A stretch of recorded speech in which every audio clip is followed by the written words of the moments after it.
আসসালামু আলাইকুম, কিতা কটা বালা আসেননি।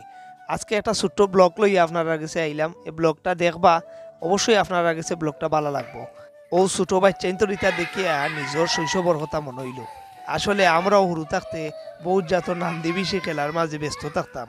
আসলে শৈশব খুব সুন্দর এবং মূল্যবান আছে। তোমরা উবাই উবাই দেখো আর সাধ্য কিরা কাম করেন শিখো, বুঝছো নি।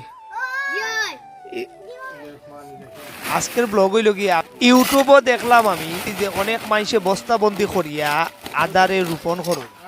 আজকে দেখি আমি নিজে কর্ম করিয়া দেখি যে আদা রোপণ হয়। আপনারা লগে থাকবা আর আমার সাপোর্ট করবা, ভিডিও দেখোকা। যদি হয় তাইলে আমি আগামীতে ও আদারে বাণিজ্যিকভাবে করার চেষ্টা করব। লগে থাকো আর পুরা ভিডিও উপভোগ করোকা। আর ভিডিওটা আপনার কাছে কি লেখান লাগলো অবশ্যই কমেন্ট হইয়া জানাইবা। চেষ্টা করমু ইউটিউবে জিলাখান দেখছি হবুব ওলাখান করার লাগে। মনের শখে কৃষি কাজ করতে যে মনের আনন্দ অন্য লাখান ভিন্ন, এটা আপনারা কইয়া বুঝাইতাম পারতাম না। আসলে আজকের দিনটা আমার অনেক ভালো কাটছে। আর ইউটিউবও আমি জিলাখান দেখছিলাম আদা রোপণ করই, আমি চেষ্টা করলাম ঠিক ওলাখান করার লাগে। যদি ইনোর মাঝে কোনো ভুল হয় তো অবশ্যই আপনারা কমেন্টও আমার জানাইবা।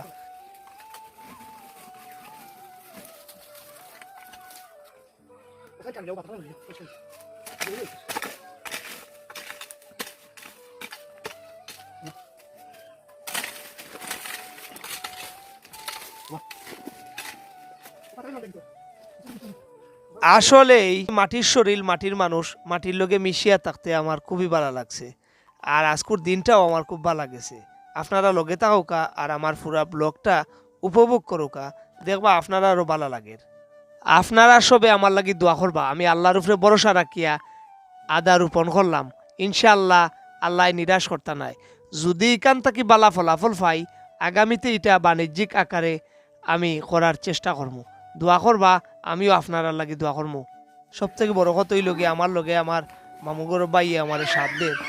আর হে খুবই কর্মিক, আর তার কর্ম দেখে আমার খুব ভালো লাগছে।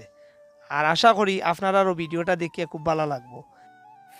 তবু একটু ভাই আগে আয়, ও একটা গাছ পড়ে গেছে উড়িয়াবে, এখানে এটা বললো কেমন নেবে ওগুতারের দিকে একটা তুই বেশ একটা ডালা আনিলা কাটিয়া একটু এটা আসিল ফালাইল ফালাইল থেকে আমরা আপনার এটা ডিকা দিয়া কবল গাছে আমরা আপাতত ডাল দিয়া তৈছি। আল্লাহ রকম ও ফালাইল গাছ ওখানে আপনার সোজা করিয়া দিছি। আলহামদুলিল্লাহ ওখান ফলন হইব মাশাআল্লাহ।